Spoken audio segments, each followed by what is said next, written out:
Closed captioning for Lakeland Currents is supported by the Minnesota Department of Commerce, Telecommunications Access Minnesota, and Nisswa Tax Service. Nisswa Tax Service, tax preparation for businesses and individuals. Across from City Hall in Nisswa and online at nisswatax.com.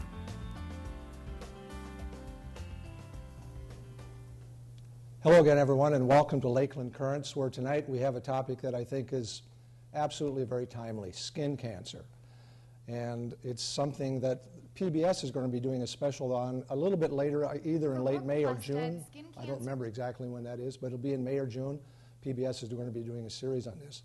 And we're going to start the program tonight, as we do often, with Annie Cook doing a little feature on skin cancer. And I need to say that this is Annie's last day. She is just retiring from Lakeland television, and she's going into a new venture, so I'd like to thank her for all the work that she's done for our show.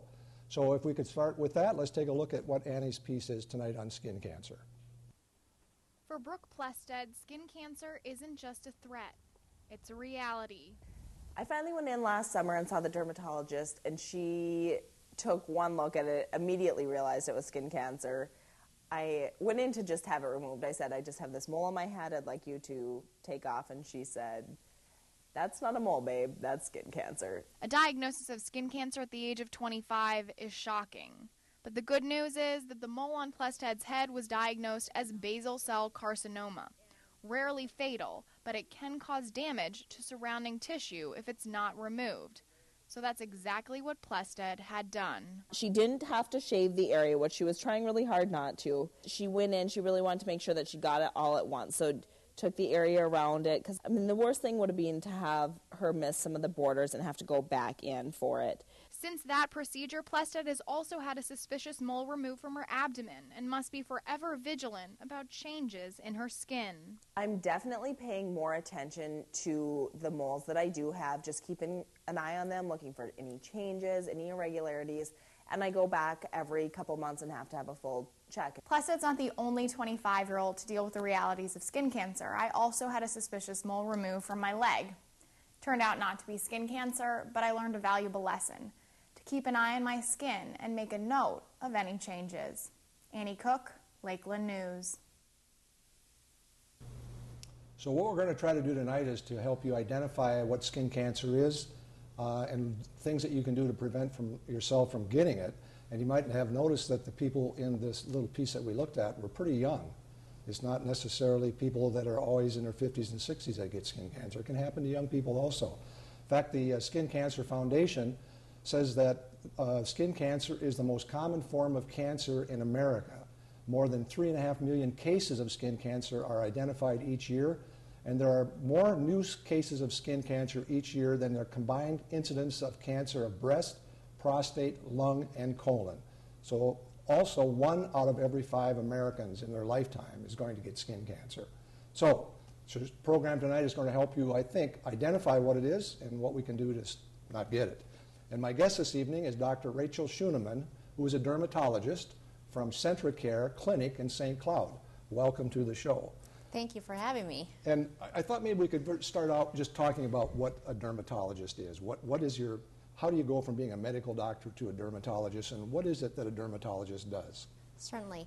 Well, our training involves certainly our undergraduate education and then medical school for 4 years, and then we do another 4 years of residency in our specialty of dermatology. And so we are a field of medicine that looks at skin, hair, and nails, the diseases of them, and also ways to treat cancers, surgery, those types of problems. How many surgeries would you typically do in a year?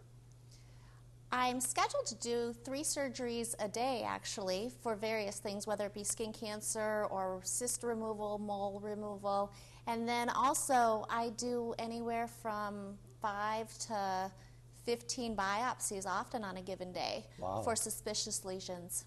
So people have to wait for those to come back and nervously wait to see if they're going to be cancerous or just harmless. Correct, correct. I know that probably the biggest challenge for most of us is when we see these spots on our own skin. It's something that's hard to diagnose, isn't it? I mean, without really going to an expert to have a really good diagnosis of what it could be? It is difficult to diagnose. In fact, some of the lesions that we're concerned about, a patient may say, well, I've had that for a long time and I haven't realized it has changed, and we may end up doing a biopsy on it and it may be something worrisome.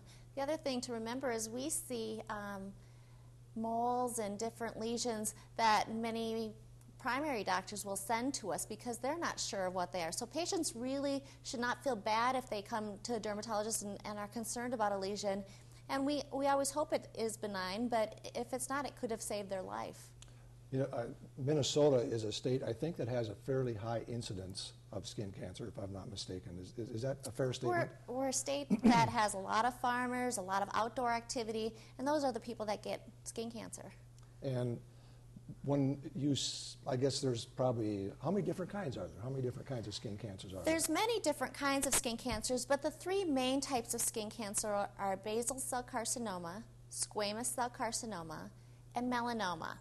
And which one of those are the most dangerous? Melanoma is definitely the most dangerous, but basal cell carcinoma is the most common. In fact, there's about 1 million cases of basal cell carcinoma in the United States every year. Luckily, it's the most treatable type of skin cancer.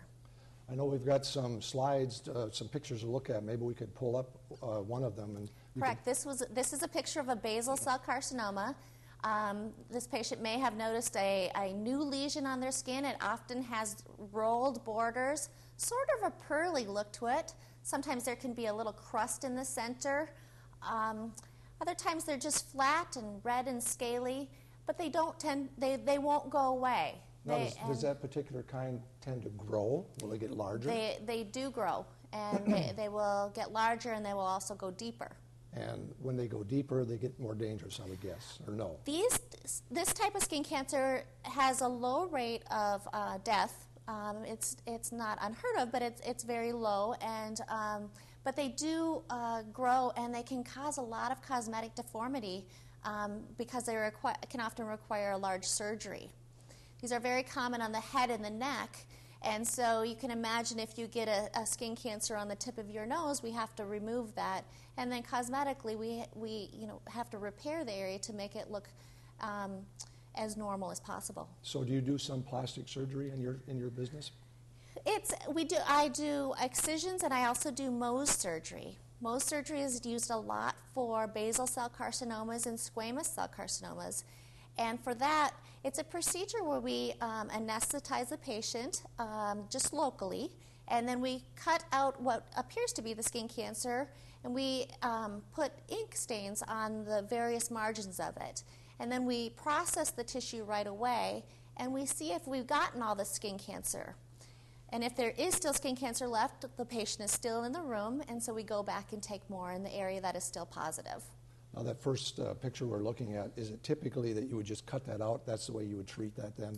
Correct. You would cut it, and how far do you cut outside of the actual coloration differences? It depends on if we're just doing an excision or Mohs surgery. If we're doing an excision, often about 3 millimeters. It also depends on the type of basal cell carcinoma, because there are also different types that some are more aggressive than others.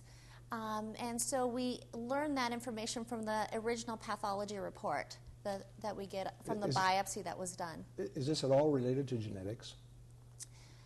Certainly genetics play a role in the color of our skin. People with blue eyes have a 3 times risk over the general population of getting skin cancer. People with blonde hair or red hair have another 3 times risk over the population of getting a skin cancer. So there's a lot of people out there that have that increased risk and who really need to be careful with their exposure. In our lead-in piece, the young lady had the cancer in her hair. Mm-hmm. Is that unusual? I mean, to get through she had a pretty thick head of hair. Is that unusual to find it up on the head at a young person? It would not be the most common area. We certainly have taken skin cancers off the scalp. I've had both. Well, I've had squamous cell carcinomas, basal cell carcinomas, and melanomas on the scalp, but they tend to be more in those chronically sun-exposed areas, and usually hair is somewhat protective. And if you had to do pretty deep surgery, I would guess that you're going to leave a spot in that head then, aren't you, where the hair may not be able to grow back. It may not, although we do try and pull the skin edges together with suture to allow just more of a line scar. So you do get the hair will regrow on the sides. Okay, we looked at the basal cell, and I know you have some other photos. What would be the next one that we would be looking at here? Squamous cell carcinoma is the second most common type of skin cancer, and you see a picture here. This can look like it can be confused with a basal cell carcinoma, and often we're not really sure when we do a biopsy whether it's a basal cell carcinoma or a squamous cell carcinoma. Second most common type of skin cancer, about 250,000 cases a year in the United States, and it's known to cause about 2,500 deaths in the United States. We know that one of the more dangerous types of squamous cell carcinoma is one on the lip, and those have about a 30% chance of metastasizing or spreading elsewhere in the body, and then that can cause death. Wow. So if you saw a patient like the slide here, how deep would you have to cut into that to probably take that out? You have to cut out part of the whole lower lip. Correct. Often we'll do a wedge excision around that area, and then we bring the sides of the lips together. He may require further surgeries after the original removal of the skin cancer. So when that spreads to the body, is that spreading through the bloodstream then into the liver and through the lymph nodes? Through the lymph nodes. Yep. Wow. And it's deforming. That's a pretty deforming. Absolutely, it's deforming and deadly. And so we are very concerned about that type of skin cancer, and sun exposure, chronic sun exposure, is the most common reason for having squamous cell carcinomas, along with basal cell carcinomas. Squamous cell carcinomas are also more common in the immunosuppressed patient, and also in people that have been exposed to arsenic. Really? So sometimes in the workplace? wells, like their home wells, that really? sort of thing.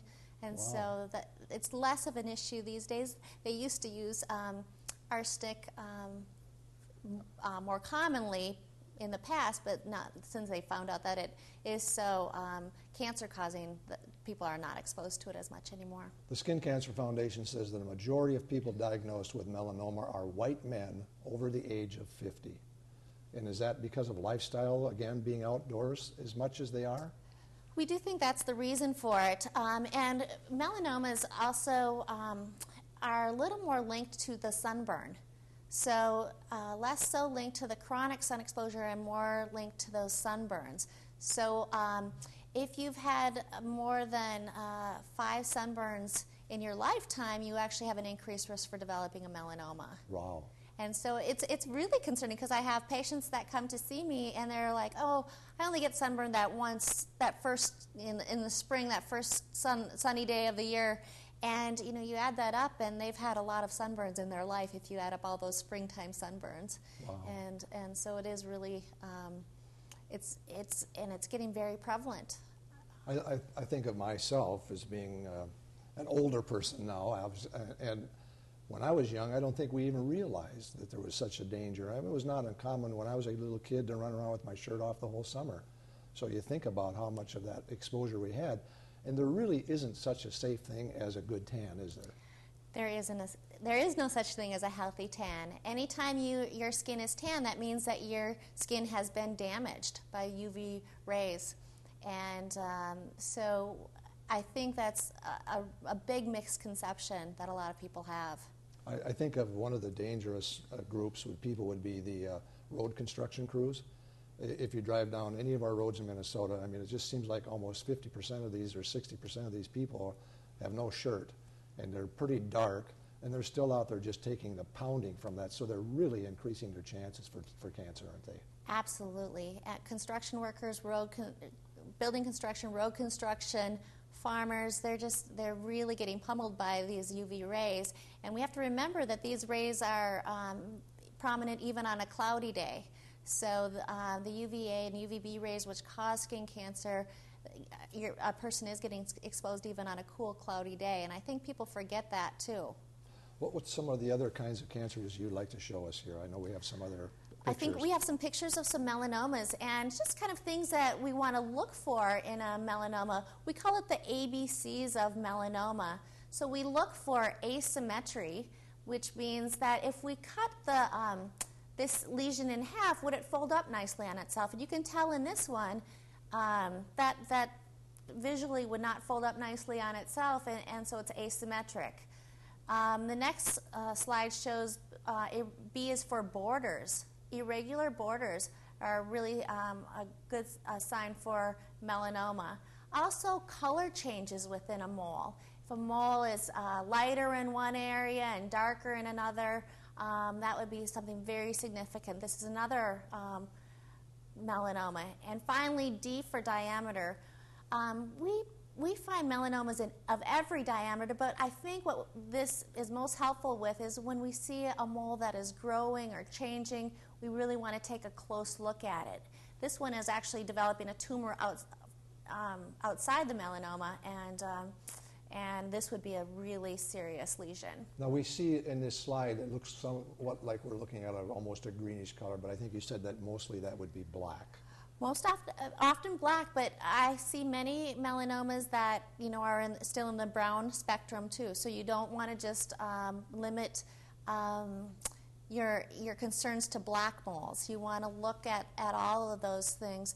And the other thing that can be most concerning is there is something called an amelanotic melanoma, which doesn't have pigment at all. It looks like a pink lesion.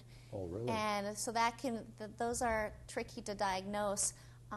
And can be very dangerous. Then if we look at this picture right here, you can see on the right what a normal mole looks like, nice and healthy. It's very symmetric. It's got even borders. The color is nice and even in it. And then the larger, more ugly-looking mole on the left. Now the mole on the right, the healthy mole, what actually is causing that? What is a mole? A mole is a group of melanocytes, pigment cells, that are grouped together. So everyone probably, or most people have one or two or some. Correct. And it's not anything to worry about. But if it has a bump to it? Actually, not necessarily. We see melanomas that are flat, and so the raised aspect of a mole is not necessarily concerning, because most moles, as they mature, actually become more raised over time and actually will lose some of their pigment. So we have people coming in and they're concerned about a mole raising up, and usually it's just because it's going through that natural maturation. Do you see some people that have had these for long periods of time and they haven't gotten any worse? Or is it typical that when they have melanoma, it's going to start getting worse? Is there an average or no? I hear so many different stories. I have patients that, like I said, who say, I've had this mole, I haven't noticed any change, it's been there for 20 years.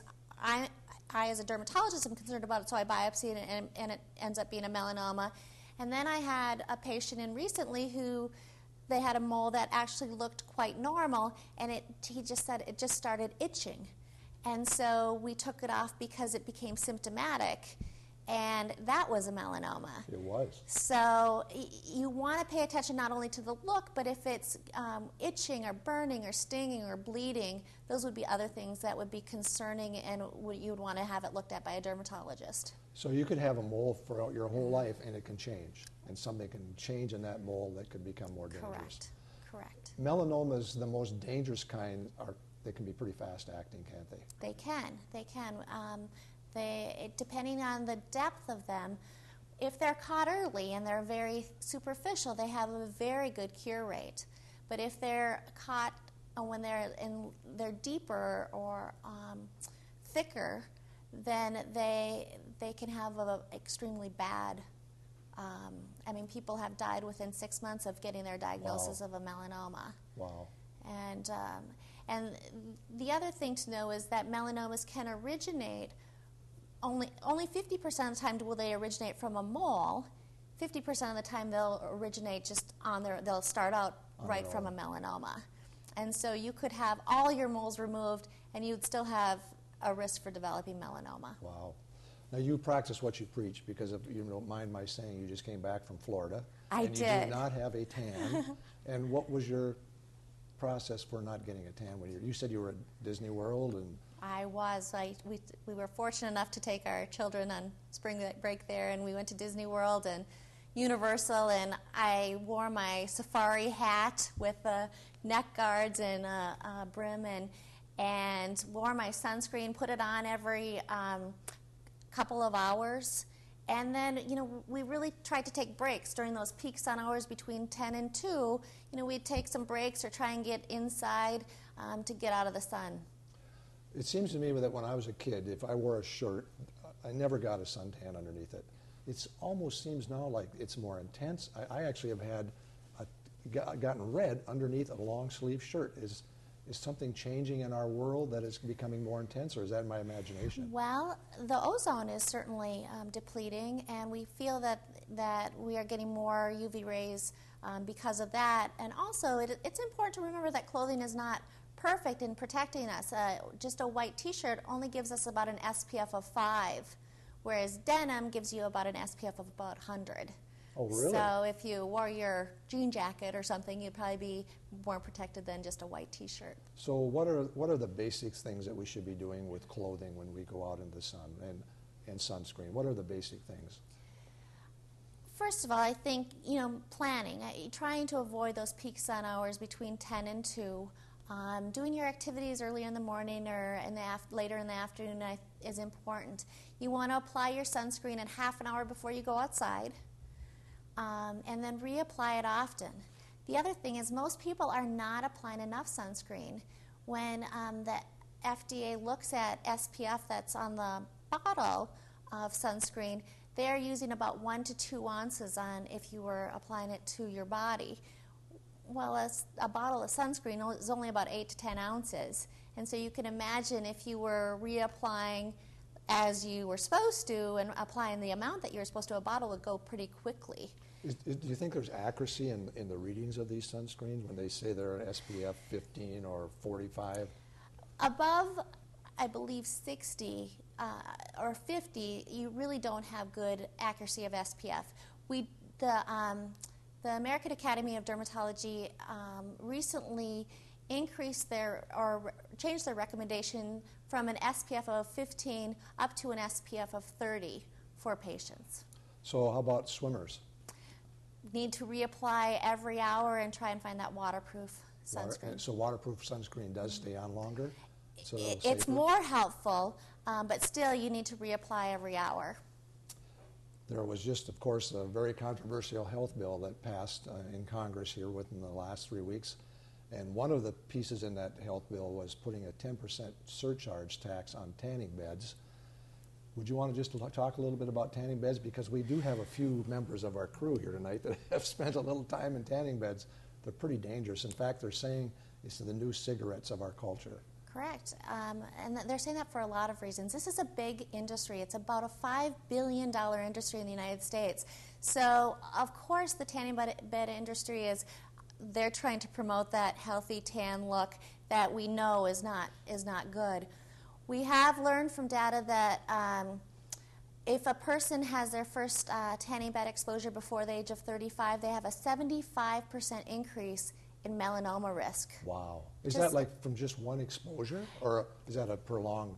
It's more than one exposure, but it's that those early exposures seem to be the most damaging. And we also know that there's an increased rate of squamous cell carcinoma by 2.5 times and an increase in basal cell carcinoma 1.5 times. So this is really dangerous. And then we have to think about the aging of the skin. I mean, the wrinkles and all of that these people are going to be getting. It's really dangerous. Most tanning beds, it seems, are run by people who have no medical background at all. So they're probably relying on whatever they read about the product that they buy when they put it into their facilities. And I know some people have them in private homes and use them on a regular basis. So the bottom line is that they're just not safe, are they? They are not safe. And also, we hear a lot of things about that people need to go to a tanning bed because they need their vitamin D and they're not getting enough vitamin D in the winter. And really, I think that's just misinformation. For one, supplementing vitamin D with an oral vitamin, is very easy to do. Also finding it in our diet. But the tanning beds are about 95% emitting UVA rays. Now, interestingly, the UVB rays are the ones that start that cascade of developing vitamin D in the skin. And so really those tanning beds aren't increasing the levels of vitamin D as more broad-spectrum natural sunlight would. It's the wrong kind of ray. Correct. And not that we want more exposure to UVB, because those are cancer-causing rays, but again, that argument just lies flat because that's not how vitamin D is produced. In the couple minutes that we have left, could you just talk a little bit about your philosophy about skin creams? I know that's a huge industry, and I guess I'm particularly interested in the skin creams that supposedly take away wrinkles, make people look younger. Are any of these valid? Everybody's looking for the fountain of youth in a bottle, and there is some research that certain ingredients in skin creams may help to a minimal effect.